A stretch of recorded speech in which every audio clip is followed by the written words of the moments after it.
Join our community by subscribing. Every click helps us share more stories like this one. The introduction.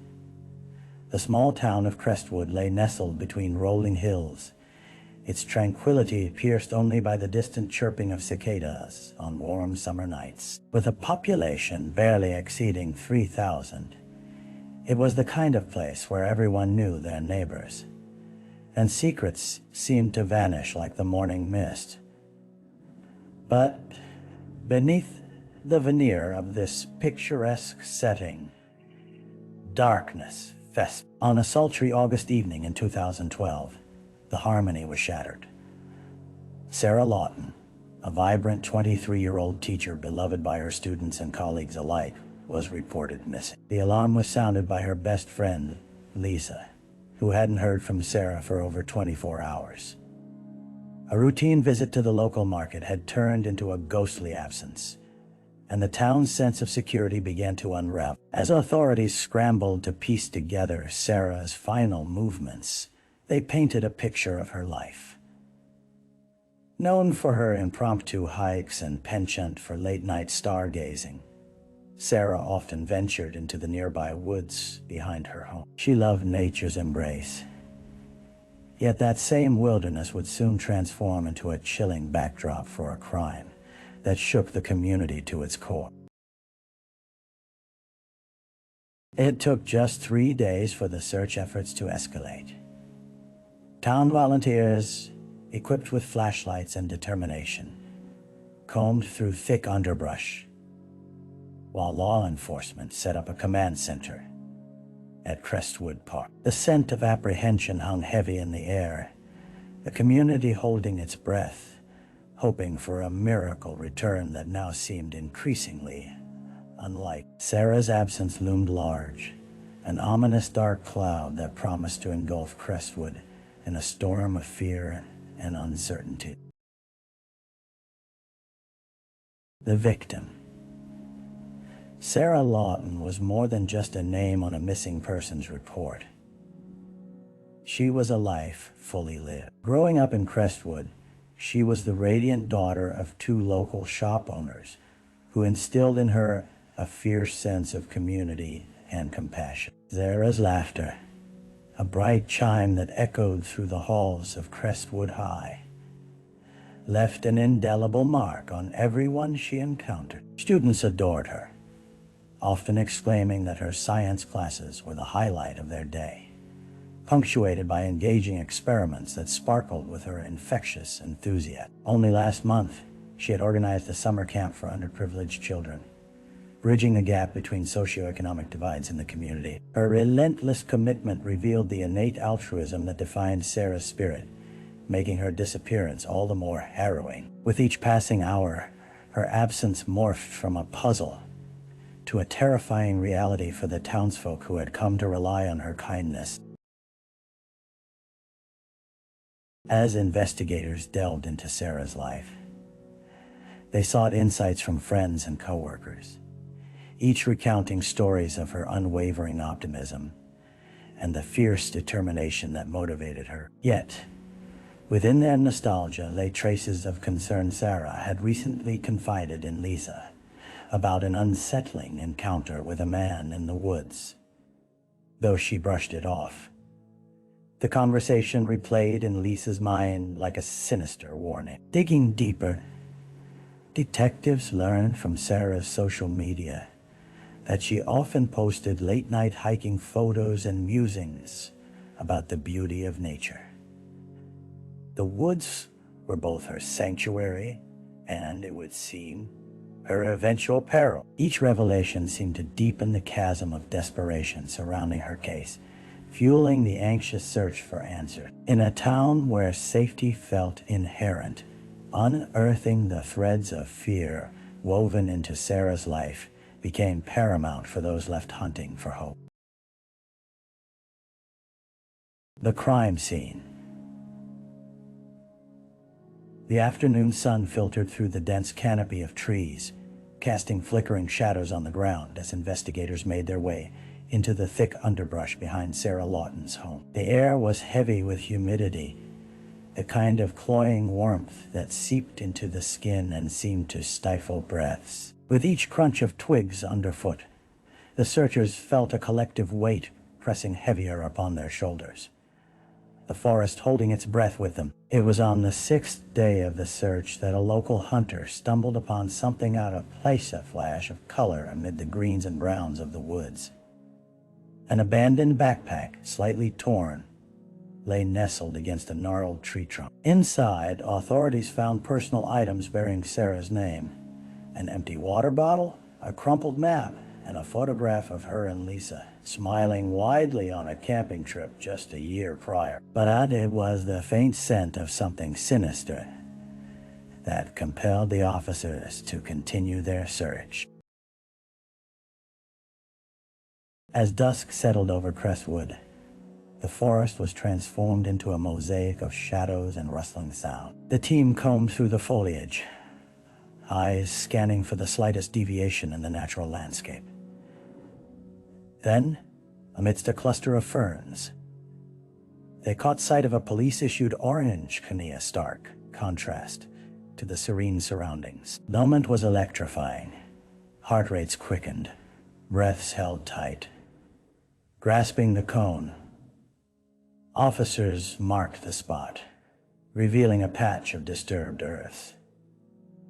As they began to dig cautiously, the surrounding woods seemed to absorb the sound of shovels cutting through the ground, the atmosphere taut with anticipation. Hours later, as the pale light of late evening surrendered to darkness, the shovel struck something firm. With trembling hands, they unearthed the unthinkable body wrapped in a layer of brush, pale and motionless, identifying a life abruptly extinguished. The stark reality of it hit like a slap.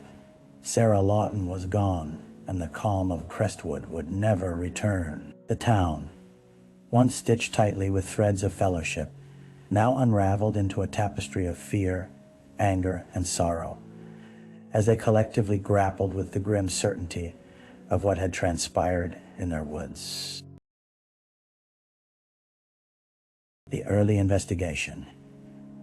Days blurred into each other as the gravity of Sarah Lawton's death settled like a dark pall over Crestwood. The once bustling town square became a backdrop for funeral services and whispered conversations, as residents tried to process the loss of their beloved teacher. Meanwhile, behind closed doors, investigators sprang into action, launching an official inquiry that would demand a relentless focus. Detective Mark Reynolds, a seasoned officer with years of experience etched into the lines of his face, took the lead on the case. He stood at the entrance of the wooded crime scene, taking a moment to absorb the chaos of emotions swirling around him. He felt the pressure mounting, not just to find a killer, but to restore the normalcy that the community so desperately craved. The first step was to map Sarah's final hours. What had she been doing before her disappearance? Detective Reynolds immersed himself in her life, poring over phone records and social media interactions, searching for any glimmer of insight. He discovered the unsettling message she had sent to Lisa, describing the strange man she had encountered during her last hike. He made a note to find out more about that encounter, sensing it could be a critical thread to unravel. As interviews with friends and family unfolded, a picture of Sarah's world began to emerge. She was engaged, vibrant, and passionate to life, full of possibilities.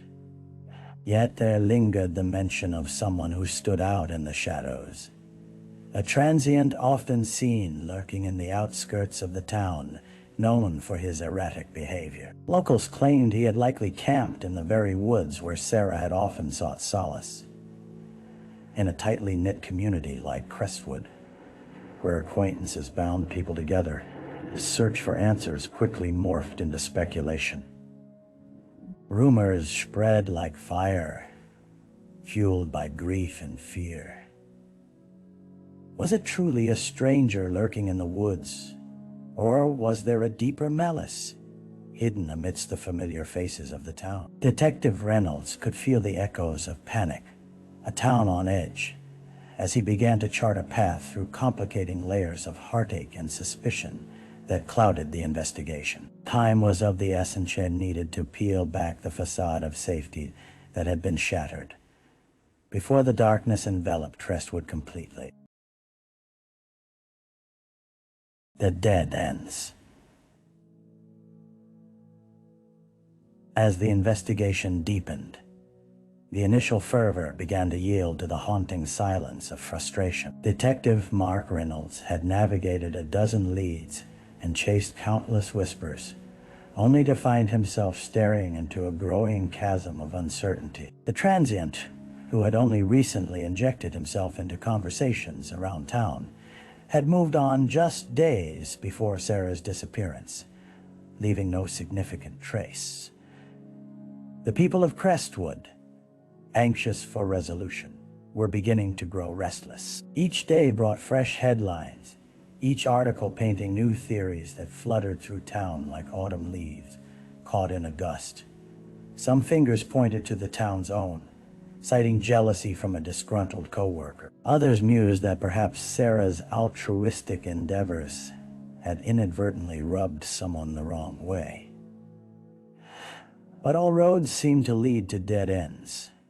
Even the investigation into her last known encounter turned up little more than shadow. The man she had mentioned to Liza, figure whom Sarah described as appearing lost and confused, had not surfaced. Surveillance footage from nearby businesses revealed only blurry images of faceless passersby, a river of anonymity flowing past during the window of time when Sarah vanished. Every lead worth exploring turned stale, as if she had simply evaporated into thin air. Detective Reynolds faced growing pressure from the media and the community. The townsfolk demanded answers. Yet, with the clock ticking, he felt the burden of their expectation, the guilt gnawing at his conscience. He spent sleepless nights poring over reports, spiraling through lists of acquaintances, scouring every inch of Sarah's social media, trying to find any detail that might provide clarity. Then, in the midst of the chaos, a glimmer arrived, a digital printout of Sarah's final message to Lisa, time-stamped just hours before she vanished. The urgency etched in her words painted a clearer picture than any eyewitness account could. Reynolds studied it meticulously, convinced that somewhere, buried beneath the weight of what they had discovered, lay clues he had overlooked. The truth that eluded him felt tantalizingly close as he prepared to dive deeper into the life of the vibrant woman who had captured the hearts of so many. It was time to sift through the layers until something broke through the surface. A break in the case. Just as threads of despair began to weave through the investigation, Detective Mark Reynolds received a tip that fluttered with a promise of hope. It arrived through an anonymous frantic voice on the other end, claimed to have seen something the night Sarah Lawton vanished. The lead felt almost ethereal, giving him a jolt of adrenaline as he set up a meeting in a discreet coffee shop, far removed from the prying eyes of Crestwood. The tipster, a shaky man clad in a weathered baseball cap, radiated anxiety as he spoke. "I was out hiking, just like Sarah," he began, his voice hushed. "I saw her by the creek. She was talking to someone. I didn't think much of it at the time, but the guy looked off." He paused, visibly pale. He acted like he didn't belong. Detective Reynolds felt a surge of energy as the man's words unfurled. This was the first eyewitness account he had received about Sarah's last known moment. "Did you catch a glimpse of him?" Reynolds prompted, leaning forward, absorbing every word. The man nodded slowly, his memory stretching like an old film flickering on a screen. He described a figure with a scruffy beard, wearing an oversized hoodie, lurking too close to the water's edge. The description aligned with local rumors of the transient, but there was something deeper, a sense of urgency. With the promise of collaboration, the detective quickly gathered a small team and began scouring the area around the creek. It took hours, but soon they unearthed something chilling, a broken pocket knife glimmering in the dirt, a single smeared fingerprint contrasting against the blade. Further examination revealed a dark crimson stain pooled in the crevices, leaving detectives trembling with both hope and dread. As they collected evidence to send for forensic analysis, Detective Reynolds felt a shiver race down his spine. The man's sighting, coupled with the physical evidence, had opened a door that they hoped would lead to escape from the dead ends that had so long confined them. Could this knife connect them to the person who had taken Sarah away? The echoes of their earlier frustration began to fold into a resolute determination. The pieces were finally aligning, promising a path toward justice, even as they cautiously braced for the storm that would follow. The suspect. The sun hung low on the horizon, casting elongated shadows that stretched along the streets of Crestwood, as Detective Mark Reynolds finally had a name to accompany the lead he had pursued for days. After combing through the local records and contacting nearby shelters, they had zeroed in on a man who had been reported intermittently around the area for years, a drifter by the name of Aaron Mitchell, known for a history of erratic behavior and sporadic altercations. Mitchell fit the description provided by the eyewitness, down to the stubble on his chin and the oversized clothing meant to shield him from prying eyes. Reynolds and his team arrived at a nearby transient campsite, an encampment tucked away behind a dilapidated school building, where rumors swirled about Mitchell's presence. The area was littered with remnants of life, scattered blankets, rusted cans, and remnants of hastily discarded possessions. Every step forward felt weighted, as if the very ground beneath him sensed the significance of what lay ahead. As Detective Reynolds approached, they spotted Mitchell hunched over a small fire, his eyes darting nervously as a hawk might observe its surroundings. Reynolds introduced himself, watching carefully as Mitchell's expression flickered between anxiety and defiance. "Is it true? Is Sarah Lawton dead?" Mitchell asked suddenly, surprising Reynolds with his directness.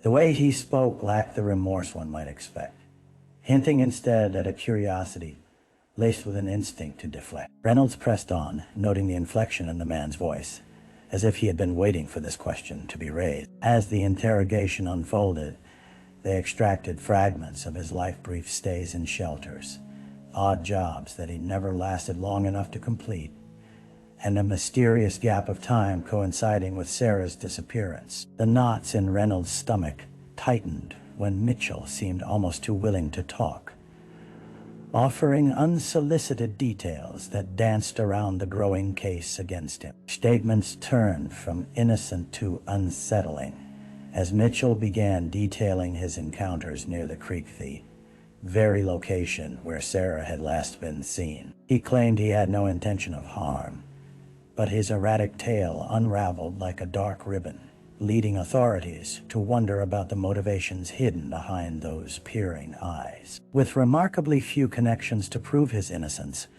Reynolds felt the weight of the investigation shift. Mitchell wasn't just a suspect. He was a looming figure in a case that had spiraled harshly into tragedy. The balance between cause and consequence edged precariously closer to the truth they had been hunting. The trial.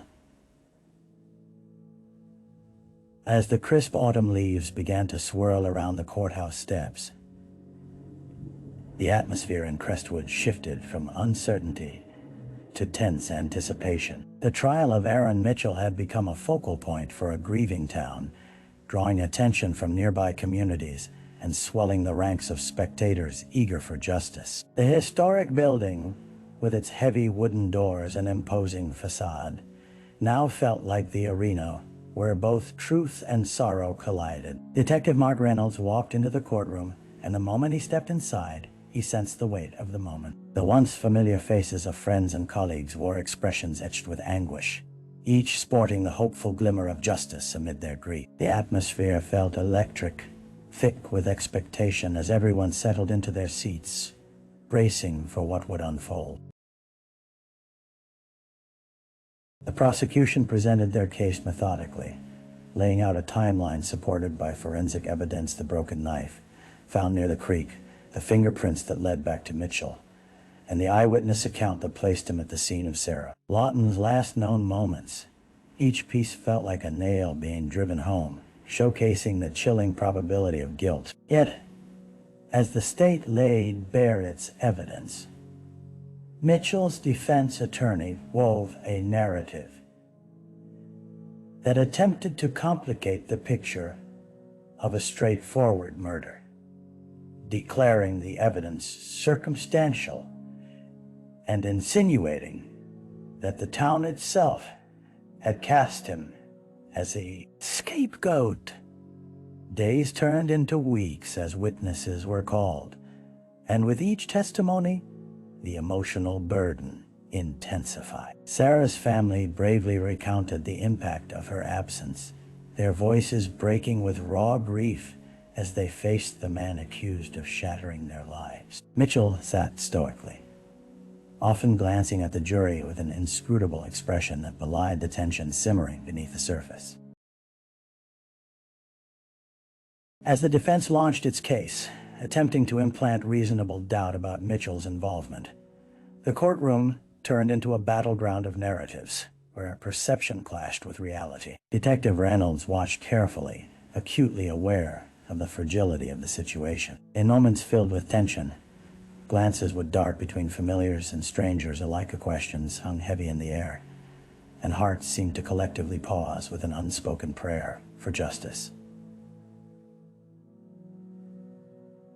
Finally, the day of reckoning arrived. The jury filed back into the room, eyes solemn and faces resolute. As the foreman delivered the verdict guilty on all counts, an audible gasp broke the charged tension in the room. Relief and sorrow flooded through the crowd, a release mingled with the bitter pain of loss. The trial had concluded, but the battles of grief would continue for everyone touched by Sarah's memory. With each step out of the courthouse, Detective Reynolds felt the weight of justice pressing upon him, knowing that while the scales had tipped in this case, the scars of the tragedy would linger long after the gavel fell. The aftermath.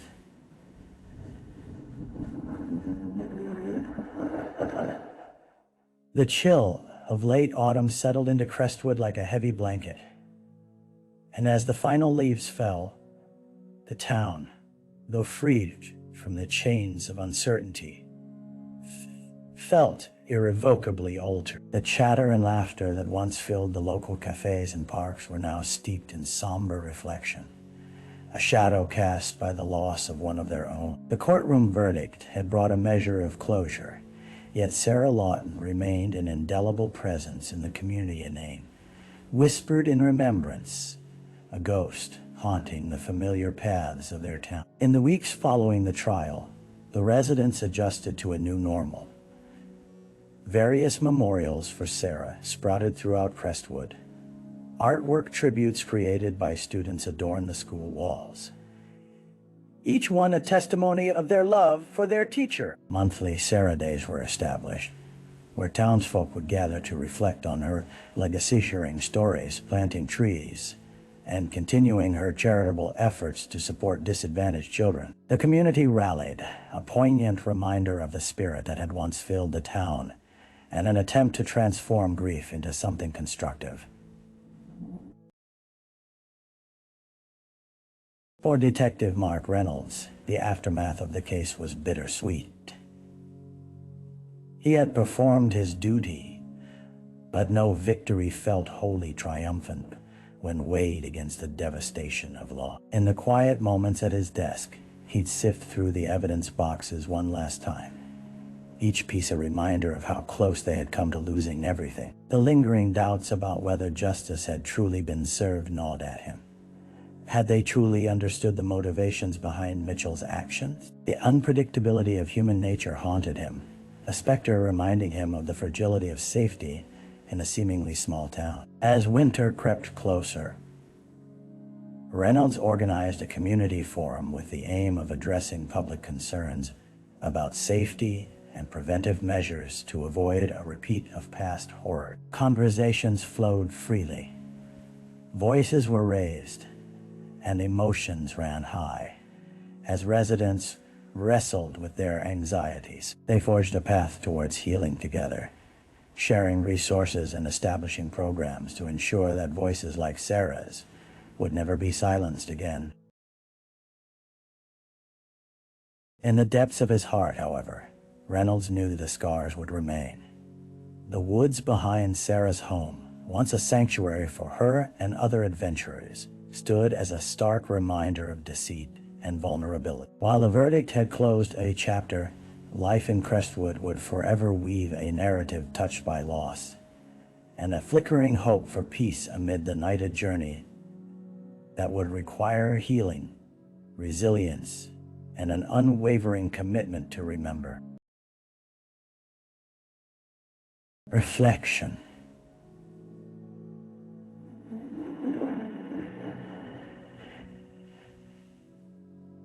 As the final days of autumn faded into the chill of winter, Detective Mark Reynolds found himself often wandering the same paths where Sarah had last walked. The forest, once a tranquil escape and a place of solace, had transformed into a haunting reminder of both innocence lost and the fragility of life. It was here that he experienced a profound shift within himself, a reflection on justice, grief, and the human condition. In the quiet of the woods, Reynolds grappled with the impact of Sarah's life and death. Her laughter echoed with the rustling leaves, a stark juxtaposition against the sobering reality that lingered just below the surface.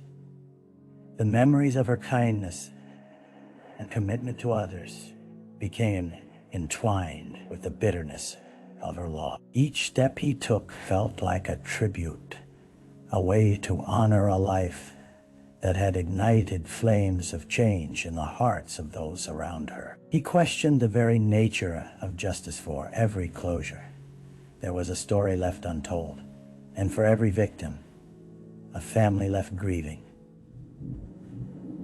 Grief had a way of reshaping people, causing them to emerge changed, twisted, yet resilient. In sharing their stories, in remembering those lost, the community wove together threads of hope and mutual responsibility. The journey toward healing was complex, tangled with sorrow, yet illuminated by the promise to never allow Sarah's life to be forgotten.